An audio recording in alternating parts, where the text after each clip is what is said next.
Good Friday morning. Today's Friday, August 18th, 2023. This is your Friday safety meeting. My name is Dennis Davis. I work in the safety department. The safety department is located in the Z building, ground level, center of the room, right next to the pillars. So if you ever have any questions, comments, or concerns, don't hesitate to stop by and hit up one of our safety supervisors or one of our folks over there. We don't ever pretend that we have all the answers, and I can guarantee you in most cases we don't, but we can get you to one of these talented trucking professionals in the building that can get you taken care of. So thank you guys for being with us this morning. We are live here in Springfield, Missouri. We are simulcasting live at our outside terminals, Salt Lake City, Utah, and Pittston, Pennsylvania. All right. We also have free breakfast this morning, as we do every single Friday. So if you haven't ordered breakfast yet at each of our locations, please go on over, place your order, and our talented folks will get you taken care of. So John Blance, I think I did see him a little bit earlier. He's responsible for taking care of every single one of you hungry trucking professionals at each of our locations, and even over at the convention center where we hold so many of our culture events. So let's give John Blanson and his team a round of applause at each of our locations. Today's a really special meeting. We got a bunch of special guests that'll be with us today. As you can see, John and I are just like college juniors ready to go for it's Friday game day this weekend. We'll be performing. You know, John's a little bit more gray in the beard than I am. So, you know, he may look like an assistant coach. I still look like I could actually, you know, be in my early 20s playing on the field, right? Hey, we both have some eligibility left, if I'm not mistaken. You know, when Coach gets here, I may put in a bid. I've got 4 years of eligibility left that I can probably use, you know. You know, I got one, but he could probably use that. All right, well, good deal. So, you know, we won't ramble on too long because we do have a jam-packed meeting today. Let's go east first. Let's see who we got with us this morning. Good morning. We got Rick.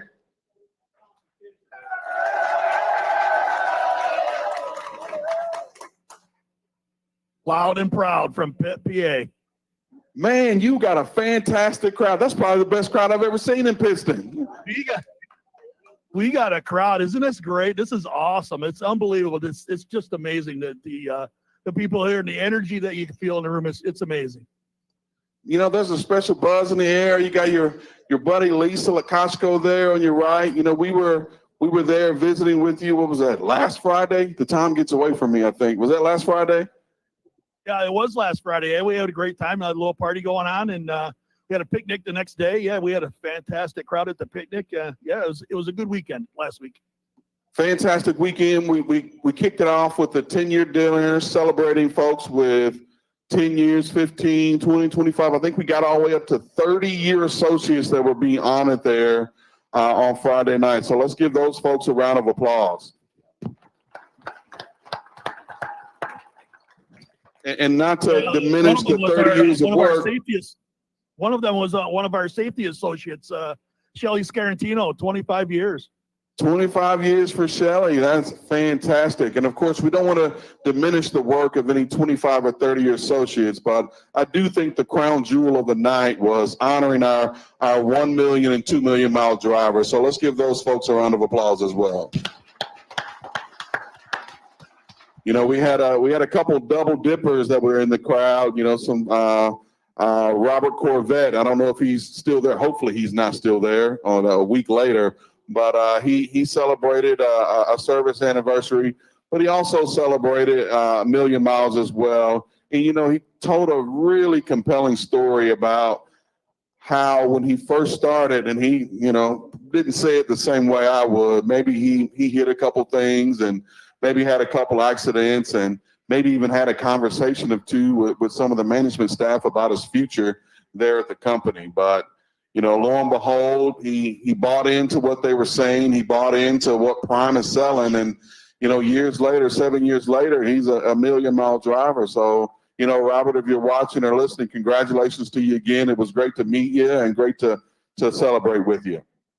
So, Rick, you know, thank you for the energy this morning, but you know we're going to go west next, and I think they're going to blow, even though you guys got a fantastic crowd, I think they're going to blow you guys out of the water. Well, you know what? It's so much easier to blow us out of the water when you pipe your noise in. You know what I'm saying? Okay. But if you guys have any questions, comments, or concerns, don't hesitate to jump on the mic and we'll get you taken care of. Get ready, folks. They're gonna turn up the volume out there. Well, here you go. Let's go west. Salt Lake City. Good morning. I think we got Aaron with us this morning. Justin with us this morning.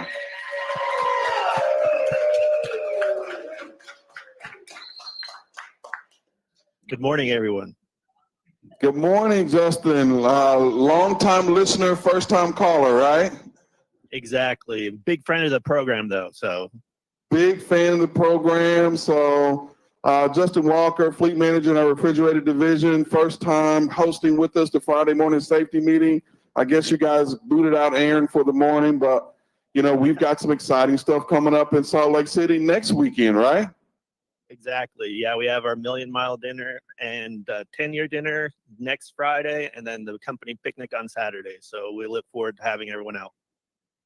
Hopefully the weather will cooperate. It's always a little volatile in Salt Lake City this year, but I think, I looked at the forecast this morning. I think we're going to be okay, but of course by midweek that could all change. It could be snow on the ground for all we know. It's possible. We've been getting a lot of rain. Beautiful green mountains, though, this time of year. Normally they're brown, but we're enjoying it. I always got to ask fleet managers, Friday morning, John knows this from all his years of being a fleet manager. Who's running your fleet right now? I can't. Sorry, it got really loud there for a second. What was that? Who's running your fleet right now? My fleet manager in training, Zane Conyers, is currently running it. There you go. So, no matter where our fleet managers are, whether they're traveling for business, whether they're in the office, whether they're working remote, we've got talented folks coming in right behind them, ready to take over. So, kind of the whole next man up type situation when you're on the playing field or when you're on the court, right? Right, exactly. Very talented people that help us at nights, during the day, all around. Well, awesome. So thanks for being with us this morning. We won't badger you too much since this is your first time. And of course, if anybody there in Salt Lake City has any questions, comments, or concerns, don't hesitate to get them on. Okay, will do. All right. Right back here to Springfield, Missouri. Good morning, folks. Man, I have to say, even Pittston put you guys to shame. But good deal. It's always good to be back here in Springfield, Missouri. It's good to be with the folks. Unfortunately, part of my job takes me away so many Fridays, but the last few Fridays I've had the opportunity to hang out with you guys, and it feels really good. So I do see a lot of neon vests in the room. So that always gets me excited because that means typically we've got some new folks with us. So I'll humbly ask all of our new associates, first-time associates, whether you're DC, BC, not quite sure what your C class is yet, if you would stand for just a second at each of our locations and give us an opportunity to welcome you to the Prime team.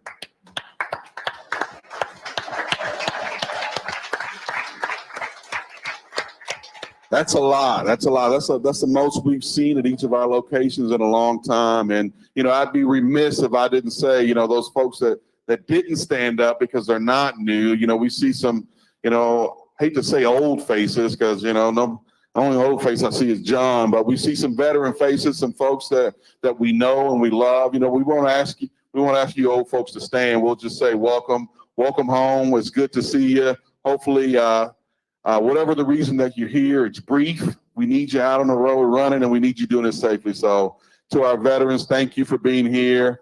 We'll see you this time, and we'll see you next time. So, I've already taken the first 10 minutes all by myself. John told me before you get up there, you got 15 minutes.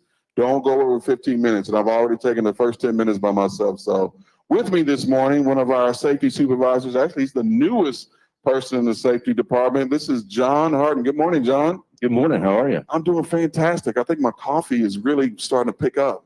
Nice. So yeah, for everyone that's new here, we had to talk to Dennis a little bit about microphone time. He enjoys it a little bit. So I even wrote some little notes and reminders on his little sheet this morning about, when we need to kind of shut down. So you're doing a great job, though. You notice I haven't pulled that sheet out of my pocket yet. Nobody reads that. I noticed that. So welcome, everybody. My name is John Harden. As Dennis said, I'm in the safety department as well. Dennis and I have both been in the fleet manager position. After that, I was in intermodal, so I've been to a couple divisions around here. A great company. I want to talk to specifically the new folks that are here this morning and at all the terminals are out there listening. So you've picked a great company, and we're glad that you're here. And if you've made it this far, you're the best of the best, because through the safety department, we vet everybody that's coming through. Bill over here particularly, we look at everybody that's coming through or coming in for upgrade, and we're pretty strict about who we allow to come in here, because we want the best of the best, and that's who we have sitting in front of us right now, and that's who we've got listening out there. So thank you very much for being here. We're glad you're part of our family. Also, Prime is a very open and transparent company. So unlike some other companies out there, if you've had other experience, this badge that you're wearing will get you into any door. We encourage you to come see your fleet manager. Come talk to your payroll associate, come talk to your road assist associate, come by and say hi to us. Hopefully it's not safety related. Hopefully it's just a question, but feel free to go anywhere you want in the building and reach out to anybody that you can and start fostering those relationships to help build your business out there. John talked about transparency, and I failed to mention that we are live right now across the social. So if you're one of those social media folks, which a lot of Prime drivers are, we want you to follow us on LinkedIn, follow us on YouTube, and follow us on Facebook. And welcome to our folks that are watching live. Thank you for tuning in. And of course, welcome to the folks that'll be watching this in the future, including, both, current drivers and prospective drivers. One of the things I've learned over the last 7 months, that everybody is watching, whether they're friend or foe, customer or competitor, current driver, former driver, prospective driver, defense counsel, plaintiff counsel. Everybody is watching what we are doing on Friday mornings. And they may not watch every week, and they may, some may just tune in for the end to hear what Robert has to say. But in some form or fashion, folks are watching this Friday safety meeting. So, this is a special thank you and invitation, because every single week that we do this, somebody's watching this for the very first time. So we appreciate you being with us. We're going to keep on rolling. What do we have this morning, John? All right, I'm going to go through our inspections for the week. So every week, any inspection that we get out there, send into our citations department. Dennis goes through every one of them, and then one of the safety supervisors looks at them as well. I did that this week. So this week we had 134 inspections. We had 90 of those that were clean inspections. So 67% pass rate. So give yourselves a round of applause for that. So for the new folks that are here just listening, from the best we can look at on the internet and from other carriers out there, about the average is around 30, maybe 35 on a good week. And last week we were at 60%. We were talking about, hey, we'll get it back up there to where we normally are. So outstanding job out there.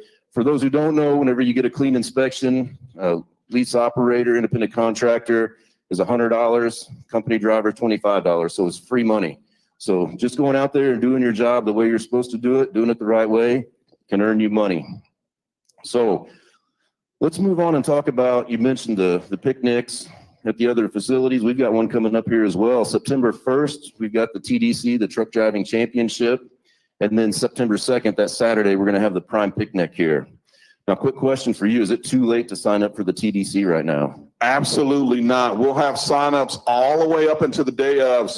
And we'll cut it off maybe around 2 o'clock that afternoon so we can properly organize. But any current Prime driver that has a CDL, so our folks that are PhDs that'll be in the yard that day, sorry, you don't qualify. But any TNT trainee that has a CDL, even if you're not an ACD, even if you're a second seat, you are qualified to be a part of the Truck Driving Championship. And you're saying, well, Dennis, I don't know anything about this. I just got my CDL a little while ago. And that's fine. If you're still interested, come and participate, have some fun, see what it's like. So maybe in a year or two, you will have a little bit more experience and able to maybe compete for a championship. And it's a great time. John Blance and his team will have food out there. There'll be music. Somebody will be a DJ. Is that going to be you this year? Somebody else? We'll nominate you. Me? That's scary. So come out and have a good time. And, it's very competitive out there. So come out, compete. We have a lot of folks that are there every year. And every now and then you hear, the same people are there every year. Well, they're there every year for a reason. I mean, they're pretty good at what they do. So if you think that you can unseat them, by all means, come out. This is a very competitive company, the way it's structured and set up. So we love that. We love the competition. So come out, have fun, enjoy yourself, bring your kids to the picnic the next day. And then one thing that I was going to mention here, we send out our weekly safety staple every week, usually on Thursdays. So this week it went out a little bit earlier, and probably due to my lack of technical knowledge, I sent one out yesterday and implied that there was an audio recording of the weekly safety staple already out there on your Prime app. There's not. I guess I was supposed to send that out, and I haven't. So I'll send that out today. So we're going to start doing that every week. Not only are we going to send out the text version, we're going to send out an audio version. If any of you are like me, if I have a magazine article that's more than about half a page long, I can't get through the whole thing in one sitting. So we're going to do that. Maybe it'll be a little easier to listen to. So if anybody has any questions or anything, Mr. McCoy? In addition to the truck driving championship, you might mention that there's a pride and polish going on that evening. And also what happens if you win at the truck driving championship, you go where, what happens. And if we have here that have participated, we might talk about that too. So if you win, and actually it's a special weekend, we've got a couple of folks in Columbus, Ohio competing at the National Truck Driving Championship. Anthony Eck and Roy Romo are with Tyler Patrick, who's usually, stationed in Salt Lake City, but we sent him east to participate with our drivers. So let's wish them luck. Hopefully they're watching. We'll wish them well. Bring home some hardware, bring home some trophies. They are the best of the best. They've competed here at this championship over and over and over, but this year they actually competed out in Salt Lake City to qualify them for the state national championship. But we've got, old Don Cook over here. Is that, yeah, I see him. Raise your hand, don't be shy, frequent competitor, frequent winner at the local level and the state level, so Julie Barnett over here, former winner. So it's good to see these folks. These are the crafty veterans. So on September 1st, hopefully you guys will be around, for you red shirts, you B seats and new guys that haven't done this before. Latch on to these folks, listen to what they're saying, as they walk the course, look at what they're looking at, try to pick their brain a little bit, because on any given day, any team can beat another team if they're just having a good day. So Absolutely. You want to get into our first speaker? Hey, poor job of clock management. We ran out of time. Come on, you're better than this. I know. That's the best I've got. Really. All right, but we need to move on to our next speaker. So I'm gonna ask Justin Kaufman to come up. He's blended in over there in the red. So, but next week we got a big week. Want to talk about next week real quick? Next week, CVSA. Sorry about that. CVSA break week next week, and this is what I didn't want to steal Justin's thunder, so I didn't even write that down here. So Justin's going to talk to you about that. CVS inspection week, the 20th through the 26th. So, Justin, what do we got on brakes? All right. So, once again, it's just so important, I think, just like we do every day, that we do a good pre-trip, en-route, and post-trip inspection, So, we typically go through these inspections, these brake checks, and, CSVA inspections very well. We get through them pretty well because that's what we do every day.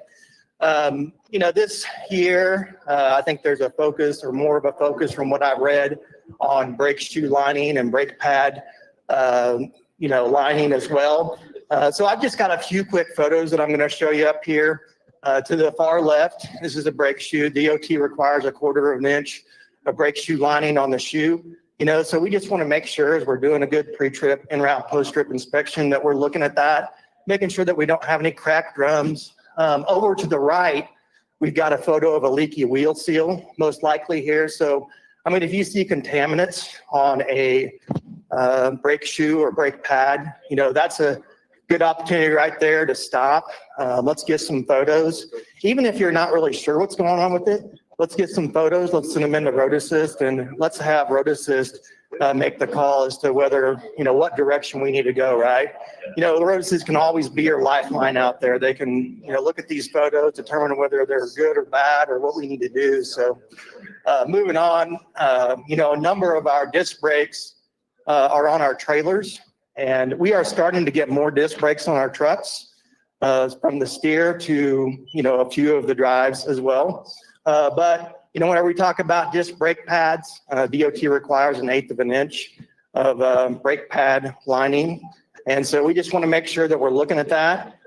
With that comes the hoses. I think it's important as we walk around, do our inspections, that we're inspecting any airlines for rubs that might be causing damage, because if there is a damaged airline, that could be a DOT violation. And if it's damaged to the point of, where it's getting into the secondary rubber or extensive damage, that could actually out of service it as well. So, just another thing that's an easy one for an inspector to catch. And we just got to make sure that we're on top of it. And if we identify those issues, get with Road Assist.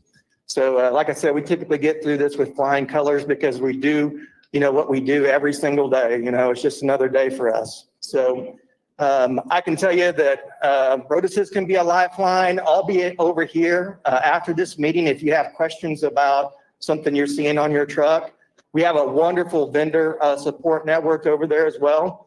With representatives from Freightliner, Peterbilt, International, Carrier, Thermo King, so if you have that one truck issue that you just don't understand, or a shop can't get it figured out, now's a good time. We can talk about it and see whether we can get you a solution. So any questions for me?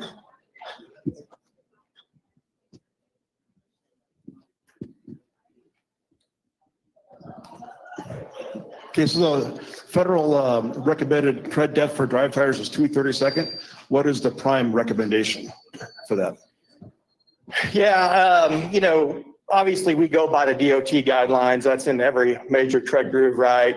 And I can certainly lean on Doug Tam here. 4/32. Is that right? Okay, 4 on the drives, 5 on the steer is kind of where we're watching. Good question. Any questions from the other terminals? Rick or Justin? All right, thank you. All right, thank you, Justin. Give Justin a round of applause there. Hey, so one thing that I will mention on this, we talk about these inspection weeks that happen from time to time throughout the year, and what we need to do to make sure that we're clean and we get through there unscathed. These pre-trips should be done every day, regardless if it's inspection week or not.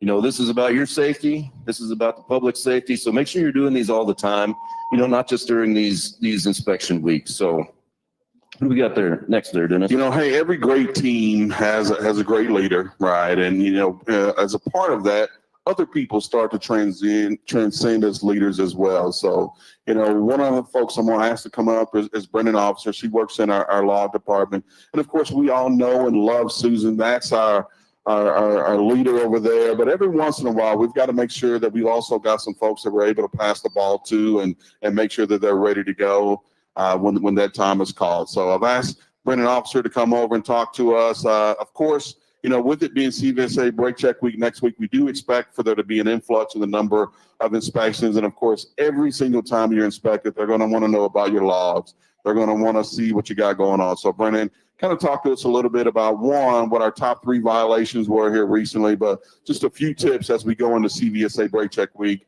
on what officers will be looking for. Yeah, well, thank you for all that, Dennis. Good morning, everyone. So there are a few major drivers of our CSA score for logs. The first is actually going to be 14-hour rule violations. So there's a couple of reasons we've seen an increase in 14-hour rule violations. The first is just poor trip planning and communication. So I would recommend that you're thoroughly trip planning every single day. Plan every single stop into your trip. It's going to take a lot of stress off your back if you do that. I know it seems like a lot, but it definitely pays off to plan. Communication is a very close second here. So if you realize you can no longer legally make an appointment, please make sure to touch base with your log person and fleet manager so we can get together and try to come up with a backup plan. The other reason we're seeing an influx in violations on the 14 is not following through with split break requirements. So if you are utilizing a pause on your 14-hour clock by taking a 2 or 3 hour break, just make sure you follow through and you log at least 7 or 8 hours in the sleeper berth when you shut down. This kind of ties in with our third main driver of our CSA score, which I'm going to talk about here in just a moment. The second driver of our CSA score for logs is going to be not certifying your HOS. And this is what we consider low-hanging fruit. It is a very quick and easy process to certify your logs, but we're seeing drivers who are not doing this on a daily basis. And it is an FMCSA requirement. Please make sure at the end of your day to go in and certify your HOS. The third main driver of our CSA score is going to be false record of duty status. And this is kind of a catch-all, right? So we're talking about missed on duty time. You got to make sure you're logging on duty to account for all fuel, work at customers, and your pre or post-trip inspection. Additionally, if you are stopped by DOT for an inspection, please make sure you're on duty for the duration of that inspection. Another reason we see drivers ticketed for a false record of duty status is going to be not logging off duty in sleeper berth appropriately. So good rule of thumb is log sleeper berth when you're physically there, go off duty otherwise. And this is why I say it kind of ties in with those 14-hour rule violations. You got to make sure you're showing sleeper berth for 7 or 8 hours if you are utilizing a pause for a split. Now, the other reason we see drivers ticketed for a false record of duty status is personal conveyance misuse. So just as a quick reminder, personal conveyance is only meant for those small, strictly personal movements. We're talking looking for safe parking, leaving a customer, or if an officer asks you to move, you can use PC to go to the closest safe place. It's not meant for any sort of work or those long distance movements. Do I have any questions? The question on me, it just bugs me, is I guess more what it is. It automatically tries to put you in that split.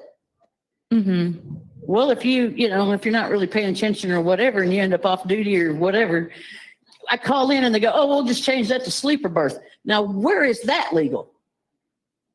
So we definitely understand your frustration here with this. Omnitrack sent out a firmware update several months ago, and for some drivers, they still have to go through the process of checking will pair SB. For others, we noticed they did not. So we reached out to Omnitrax immediately on this and asked if this is their intention with their update, and they have yet to respond. It has now been months, and we have yet to receive a clear answer. Where's the legality? So you're not being asked to lie necessarily. You'll just want to make sure that you're following through and meeting the requirements of a split if you use the pause.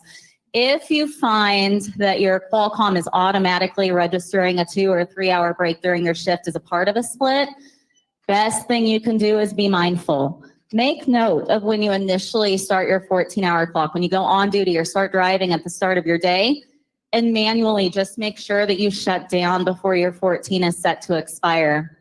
Of course, if you do want to utilize a 2 or 3 hour break as a part of a split, that is not an issue.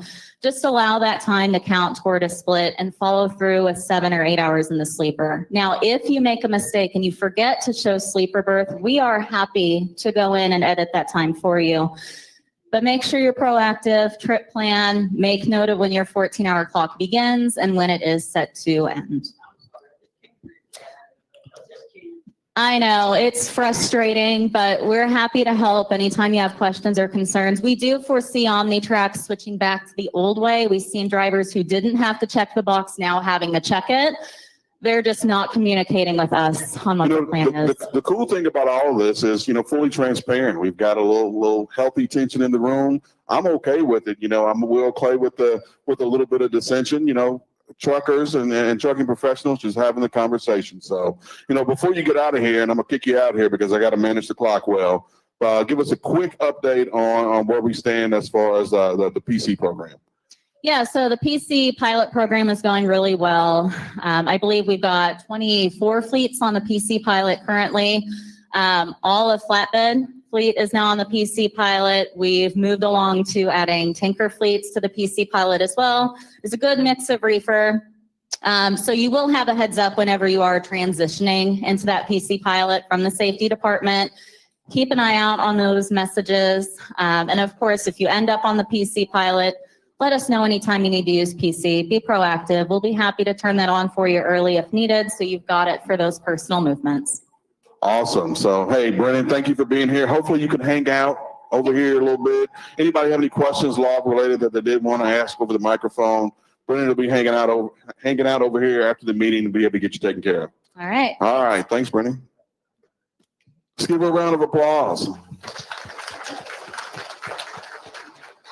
Hey, our next group is going to come up is going to show you how important teamwork here is, in this whole trucking situation. So I'm going to ask Ryan Summers to come up, and I'm going to ask Cole Baldwin to come up. This could be, like one good boxing match about to come up, and, different sides of the room. Everybody has the same interest, making sure we're taking care of our drivers and taking care of our customers. Each one of us has a little bit of different perspective about how we're going to get it done. Ryan's an old man. He's been here for 20 plus years. Cole's the up and coming superstar. Man, ding, ding, ding, right? We're ready to do it, right? No, teamwork is so important about what we do. At the end of the day, our goal is protecting you. Of course, safety is the major part of it. But man, let's be honest. I like Broward and I like Prime, but I don't come here every week for fun. I come here every week so I can get paid and so I can take care of my family. And I think you guys do that too. So these are the folks that are challenged every week. We've got Ryan Summers from our sales department, and we got one of our experienced fleet managers, Cole Baldwin, and our reefer dispatch. Going to talk about the teamwork and what it takes to be profitable, even in a challenging freight market. So good morning, guys. Good morning. Morning. All right, I'll start. A few things, I thought this over a little bit, but one of the to the new drivers and to some of our seasoned drivers, I think one of the most important things is from day one, start building a good relationship with your fleet manager. Build that relationship, and I know it's one of the hardest things to do. We need to build that trust. So, as soon as we get that trust built, we're going to work on a few other things. One of the top things that you can control is your fuel cost. Really what we want to do is drop that net fuel cost way down, as low as we can get it. You're going to do that by slowing down and following the fuel routing. We have a nice program that automates it for you. You can just roll out there and look at your trip plan. I need to stop here and here and here and get fuel. Follow that. I promise it'll drop your net fuel cost. Another thing that is very, very important is trip planning. We got to sit there and study the load, figure out how to, we don't ever want to run behind. Let's run a little bit ahead. I want the maximum hours you can have when you get unloaded. You're going to reload the fastest. And not only that, if we get to running behind and you're delivering to a Walmart, they're going to push it out an extra day. Okay, you lost a day of revenue. That's huge. Another thing is, claims. We want to sit here whenever we get to the shipper, every load, find the temperature on the bills, double check your weight and piece count. If it's a shipper load driver count, make sure that matches up and relay that to us. But we want you to circle the temperature on the bills and initial it. Make sure we're running the right temperature. If they do not have a temperature, go back into the shipper and make them put it on the bills. If we run the wrong temperature, have a claim on the load, that comes right out of your pocket, or could potentially come out of your pocket and cost you a ton of money. Hey Cole, real quick on that temperature deal and the bills deal. I think we have a system in place, don't we, where they do a live loaded call? Yeah. It's very important on that live loaded call that you don't become like a robot and just, put the bills on the dash and say, yes, yes, yes to everything that the guy asks you on the live loaded call.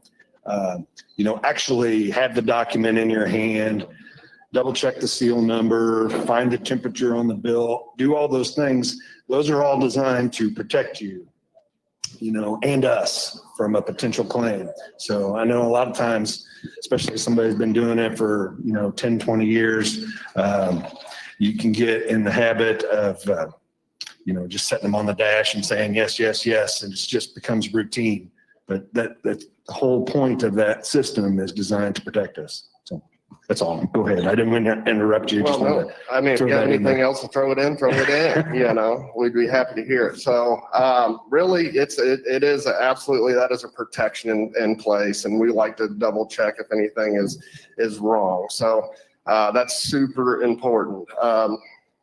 Lastly, really, after we're working on our fuel cost, our trip planning, obviously safety is number one.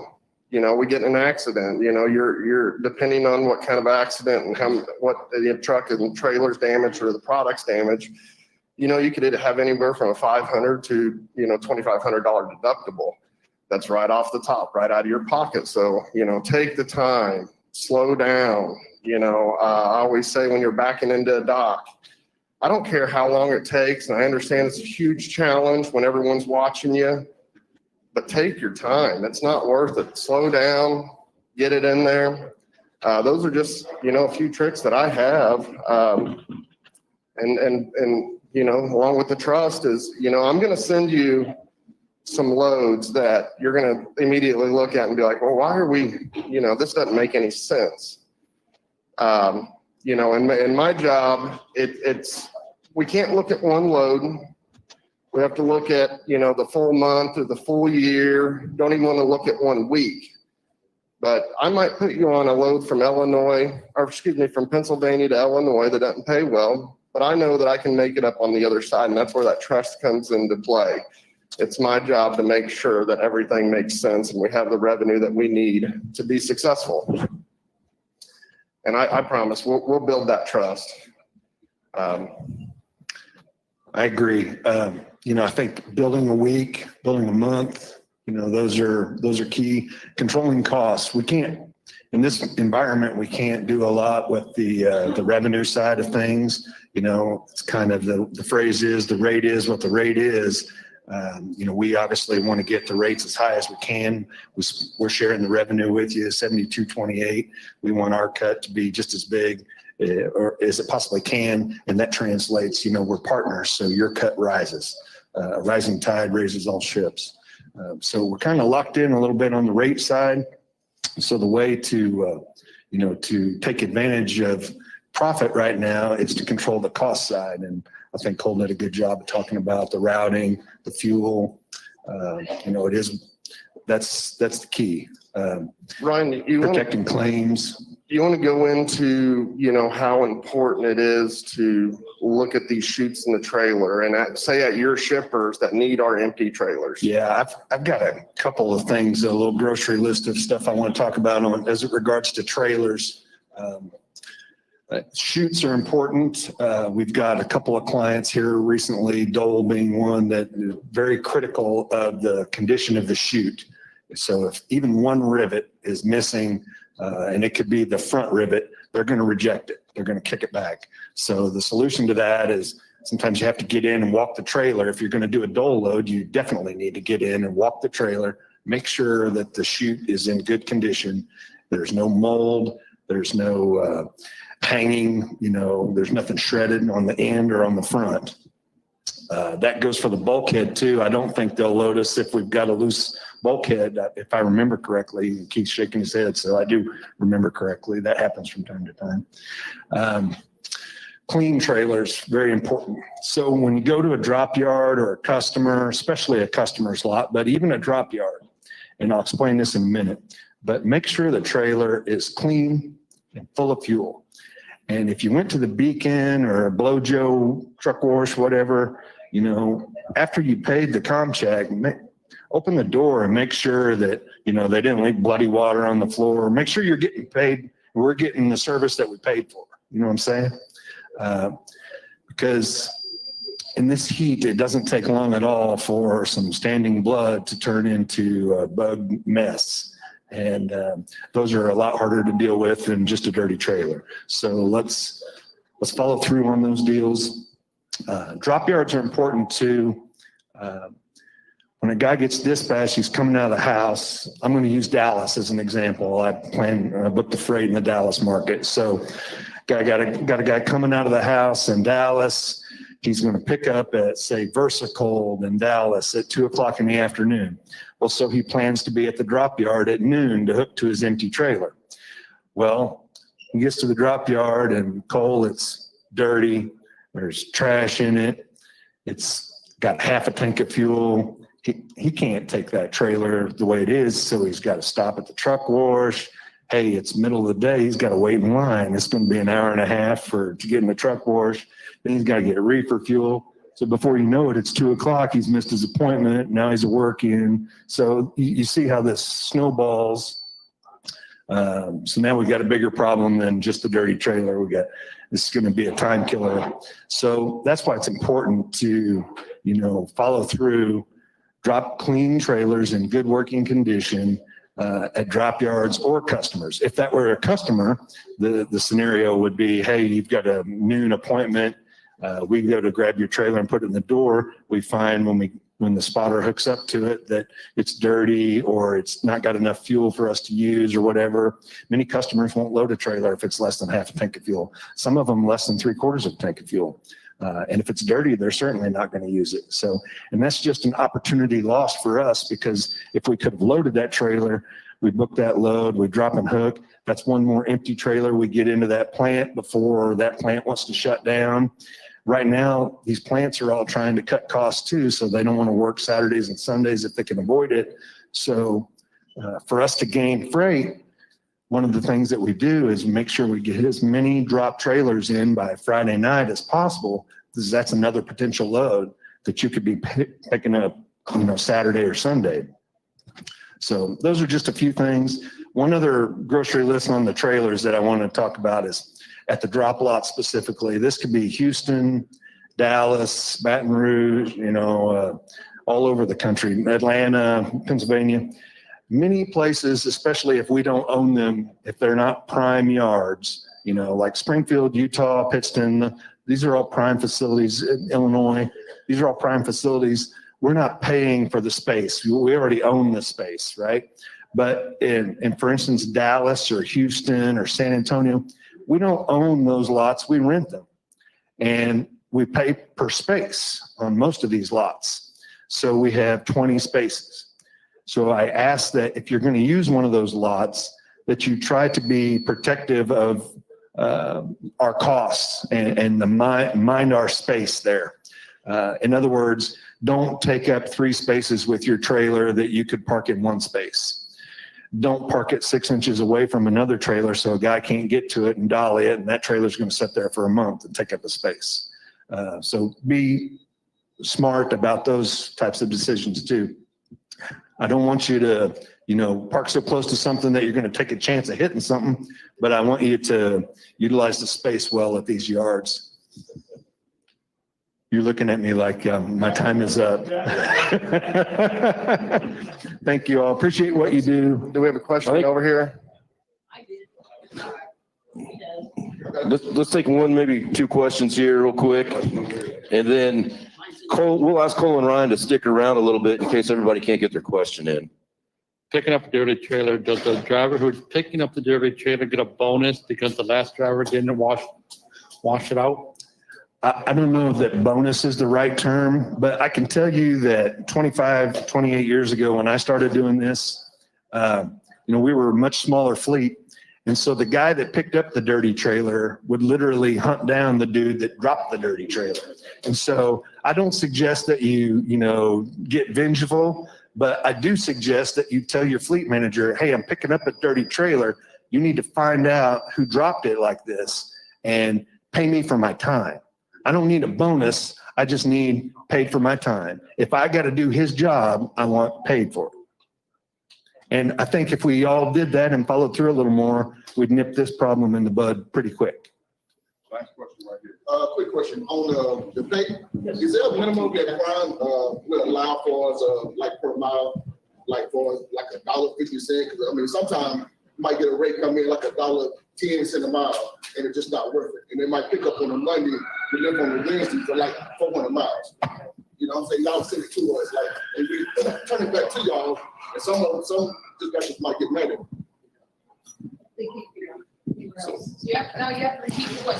All right, he is asking if there's a minimum, a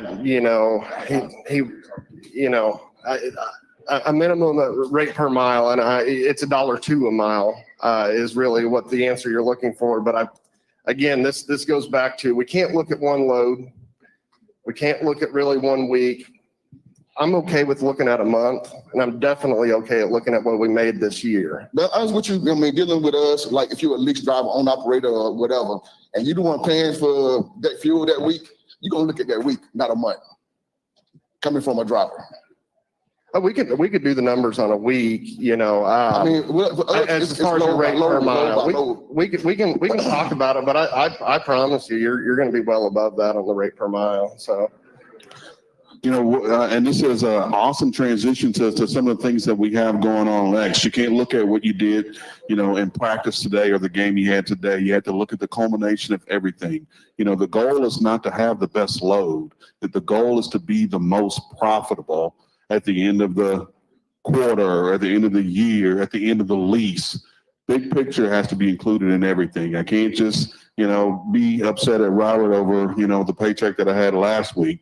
You know, it's an all-inclusive game. So we definitely appreciate that question. We encourage you and Cole to kind of link up here and further that conversation afterwards. So appreciate you coming up. Appreciate you, Ryan. Appreciate you, Cole, for being a part of the meeting this morning. All right, you want to go through some housekeeping here? Yeah. So, you know, looking at my clock, and we're doing a fantastic job. We got a little bit of housekeeping today, you know, not really. I think Brendan mentioned it, the Prime mobile app a little bit, but not many folks have mentioned the Prime mobile app. I think the Prime mobile app is the most useful tool that you can have as a driver. So most of you folks have already have it. For our new folks, you can download it on your Google Play Store or your App Store on Apple. If you do have any questions about the Prime mobile app, we've got our experts here on my right. We've got Brianne and Richard that'll ready and willing to answer any questions that you may have. So a couple of we got some guests in the house today. I want a special thank you and welcome to Dr. Algerian Hart and Dr. Marlon Barber and their team. They're from Missouri State. You know, they're from the Office of Inclusive Engagement there. We're trying to foster a relationship. So you'll see them with me today, touring the facility, meeting some key folks here, maybe even talking to some drivers about what they do on a day-to-day basis. So let's give them a round of applause and say a quick welcome. Another thing that we do every single Friday, but we took a little bit of a hiatus. You know, you see John and I today are not dressed in our typical red. We are wearing maroon. We've got our Bear Wear Friday, and I'm going to introduce our next guest here in a second. But on a typical Friday, we're going to be wearing red, and that's an acronym, RED, Remember Everyone Deployed. We're a company that we really appreciate our veterans, our service veterans, and folks that have defended our freedom of this country. So if you just give me just a second and say, our folks that have served in the armed forces, if you do us the honor and stand in and give us an opportunity to properly thank you.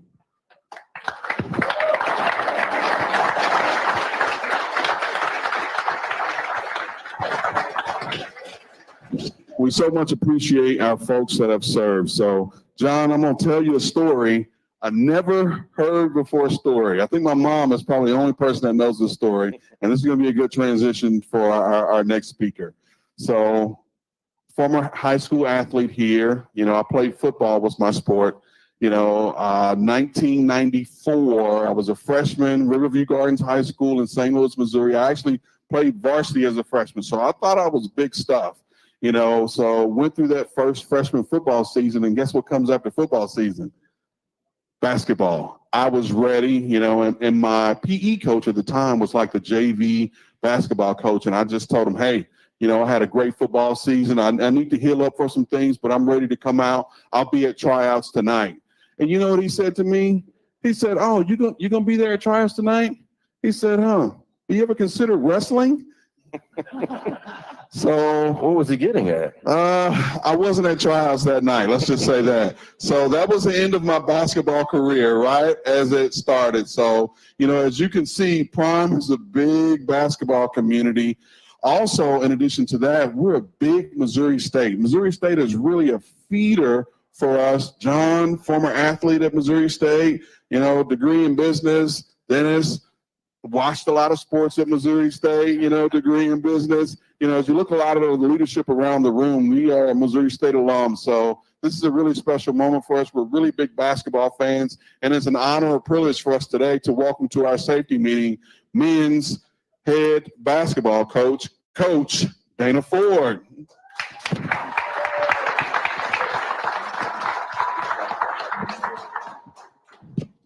Good morning. Appreciate the opportunity to come here and speak. The first thing I want to do is I want to thank you guys. I'm sure if I spent 15, 20 minutes walking around your facility, allowing you to show me what all you guys do. I'm sure you impact my life, my family's life every single day and everything that we do. How those ways are, I'm not sure, but I'm pretty positive that you guys play a huge role in just my everyday life. And that's really important. Sometimes we don't take time out to think about that.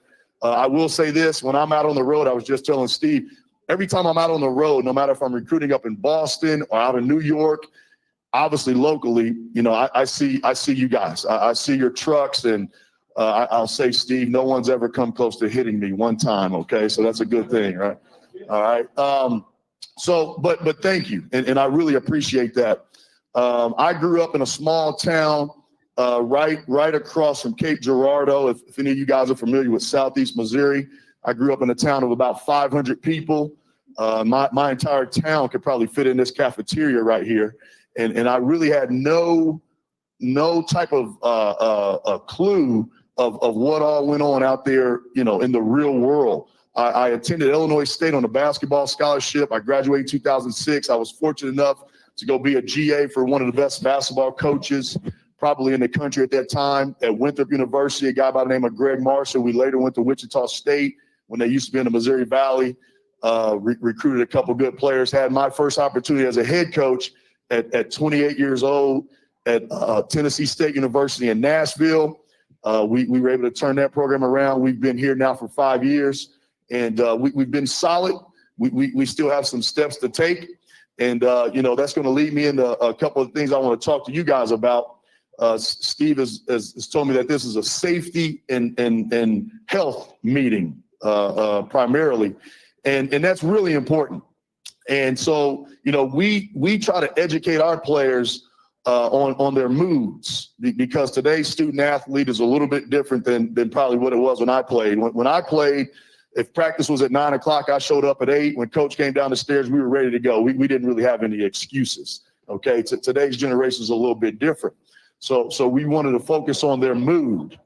All right, and so we learned the two things most important in regards to their mood is their rest and their recovery. Their rest and their recovery. And what we found out is if a player comes to practice in a bad mood, you know, he's going to have a bad practice. It's really just that simple. He's not interested in anything we have to say. Okay. So what did we start to do? Well, after every game now, we have a guaranteed day off. So we go out, we win or lose. It used to be if we lost, I'd make them practice the next morning at 5:45. And that got really, really nasty. Okay. Really fast because they lost. I hadn't gone to sleep at all. So my mood was really bad. And then they had to come right back at 5:45 and that got nasty. And guys started getting hurt because we were trying to, you know, fix the reason we lost. All right. It was really, really bad technique.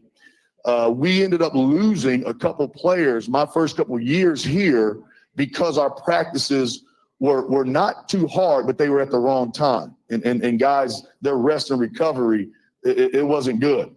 Okay. And, you know, I was just telling Steve, on average, we've probably won about 2 out of 3 games since I've been the head coach here. Our goal is to try to win 4 out of 5, right? If we're winning 4 out of every 5 games, we're winning 80% of our games.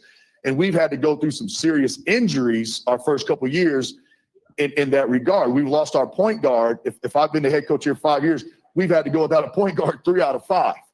Okay. And so it's really important that our most valuable people, which for you guys, I'm sure it's you, that you're healthy.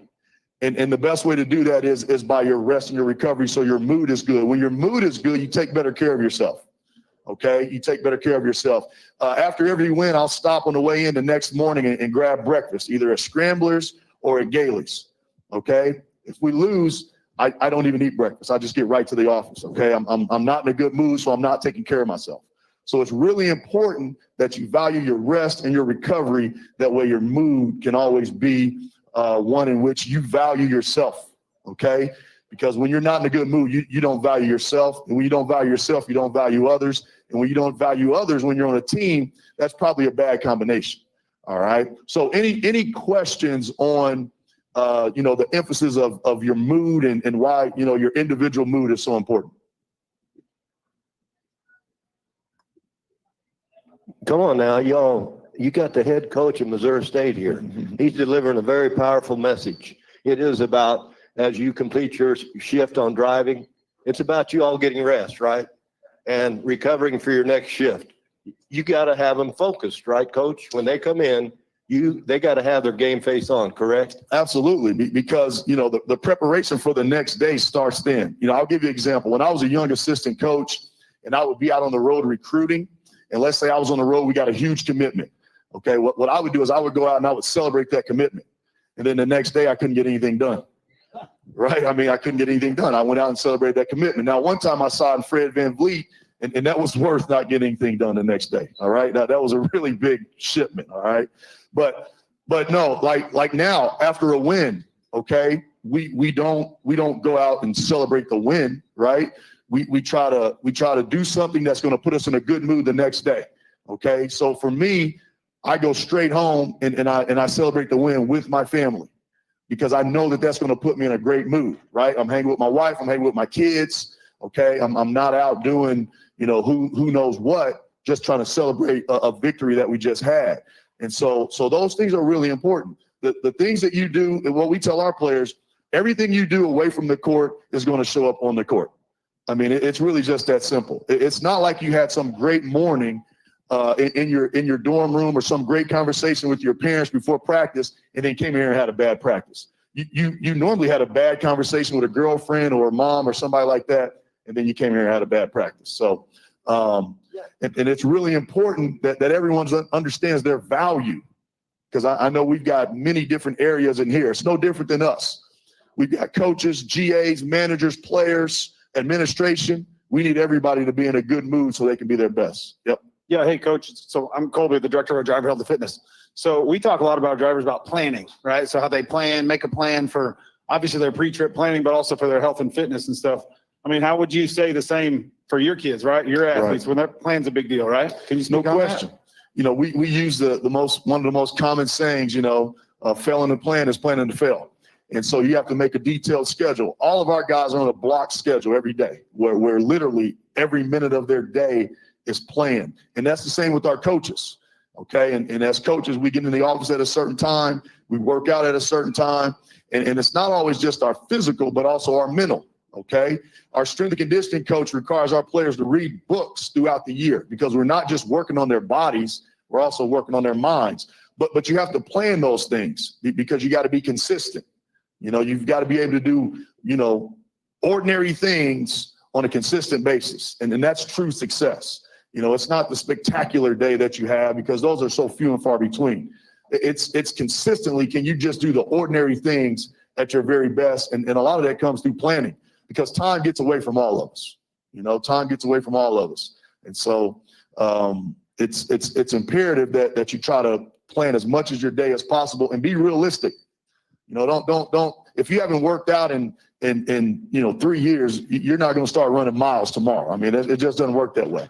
Okay. You got to start crawling and walking, then possibly jogging. So Coach, we're really just getting ready to kick off football, but we had you come in because first of all, we had a chance to get you. You've been really busy, but like you've been practicing with these kids, like it's a year-round situation these days, correct? Yes. And, you know, college athletics has become a lot like the professional world in the sense of now it's a lifestyle. It used to be an opportunity where we had time off. It used to be an opportunity where we could go, you know, be with our families. We could take vacations, but those things are gone. In fact, I have not taken a family vacation in 2 years.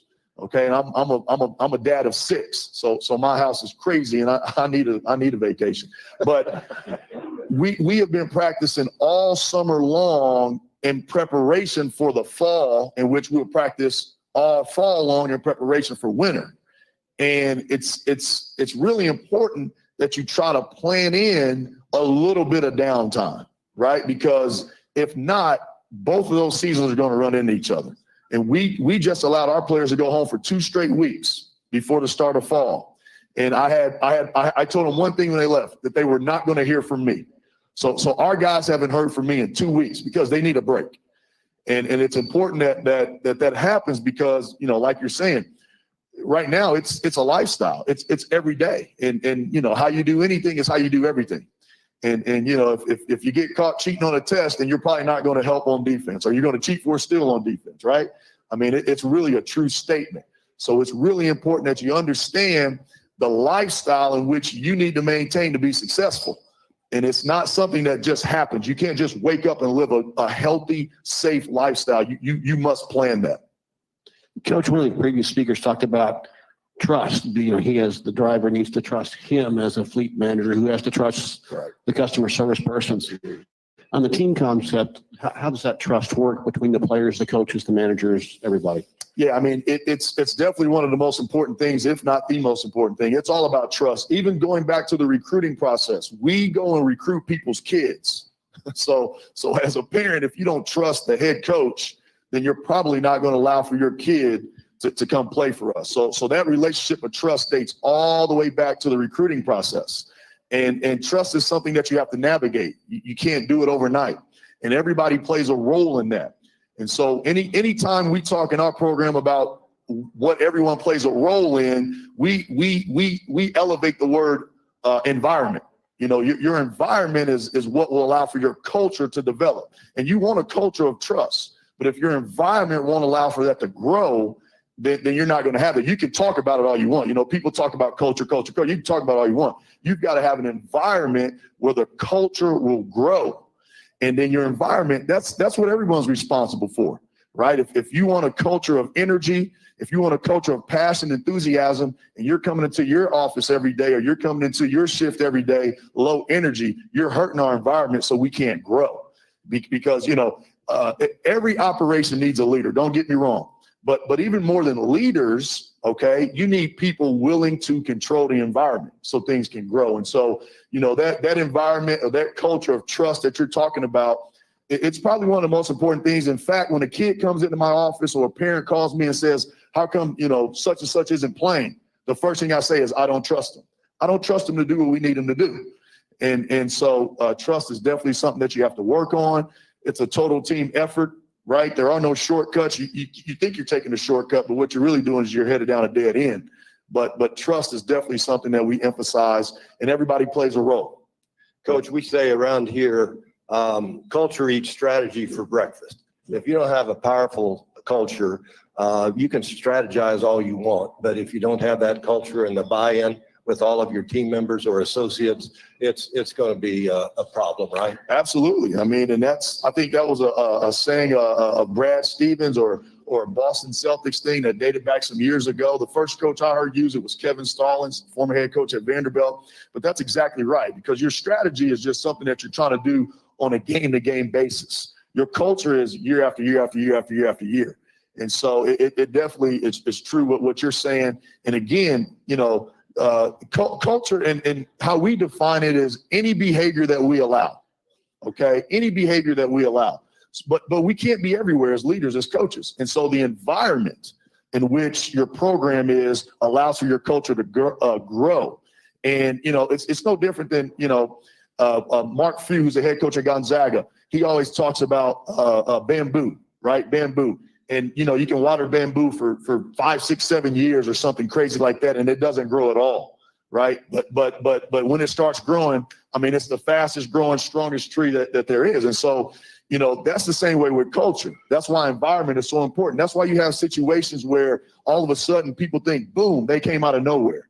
That's not the case. Like we were talking earlier, right? That's not the case. It doesn't just come out of nowhere. Sometimes it just takes, you know, some time to grow. And then all of a sudden, when the thing explodes, then, you know, it's a whole new narrative. So our people have been really kind to you. They haven't asked anything hard yet. Yeah. So I'm going to just put you on the spot Sure. if you don't mind. Yeah. How you think the Valley's going to be for you guys this year? What's your thought? Well, you know, I'm not going to hold you to it. No, it's fine. I mean, I'll do what every coach does. I'll guarantee you we're going to win it, right? I mean, but, you know, our league has been affected by the transformation of college athletics tremendously. And the reason being is because we are a historically rich basketball conference in which our fan bases are used to experiencing the NCAA tournament. In fact, it's not like we've gone every year. So the times that we've gone, it's been so special that people want to feel that again. And you know, when those decisions are being made, whether it's in Indianapolis or within the conferences, they're not thinking about our conference. And so our goal every year, and when I first got hired here, I talked about my goal being to win our conference tournament. And you know, a lot of people frowned on it. Well, the reason that I say that's our goal is because that is the only thing that can guarantee us a spot in the NCAA tournament.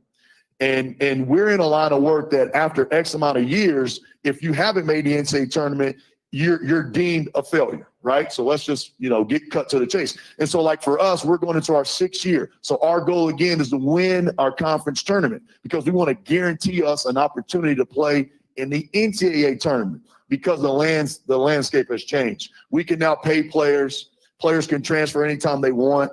And those things are really challenging. I was just talking to my guys over here for coaches in our position because we're not going to, you know, roll into someone's living room with a prime truck full of $100 bills. I mean, I'd love to do that, Steve, if you can make that happen. But we'll work toward that. Okay, thanks. But we can't do that. And so what we got to do is we got to do our very best year after year after year of holding our core in place. So we feel good about our team this year because we held our core in place. Of our projected 8-man rotation this year, we held 7 of them, and we had 8 until, you know, this summer. But it's a process in which the game has changed, but the things in order to be successful have not changed, and we still have to emphasize those things. Some of our competitors in the conference this year, I would anticipate, you know, the same ones that we've had to deal with the last couple of years, whether it be Northern Iowa, Bradley, Drake, you know, obviously ourselves. Southern Illinois has been hit or miss. But our league is changing too. We're adding teams. Murray State's a new member. Belmont's a new member. And, you know, we didn't do ourselves any favors. I see a little Murray State grad over there. We didn't do ourselves any favors by adding those caliber teams with the way the landscape is today. But we got to make it work. I'm sure you will, Coach. Appreciate Look, you've done a terrific job. We really value your comments. We love you, and we will support you. Wish you the very best. Anybody else got anything before we let Coach? Any questions before we go? Go Bears. I like that. If not, thank you guys. Okay. Thanks, Coach. Thank you so much. Okay, regarding health and wellness, I think Rachel put together some healthy food over here that you can sample if you have a moment. You know, safety's our highest calling. That hasn't changed. I wish I was 6'8" and young. I'd like to play for Coach. But you know, that's the way life is. We just have to take what we're given. You all be safe out there. We're winning. Freight's coming in. Some of those low-priced lanes that we're giving away at $1 a mile are coming back to us at our rate. So just gut it out, give us service, do it safely, and thank you very much for all you do. Appreciate you.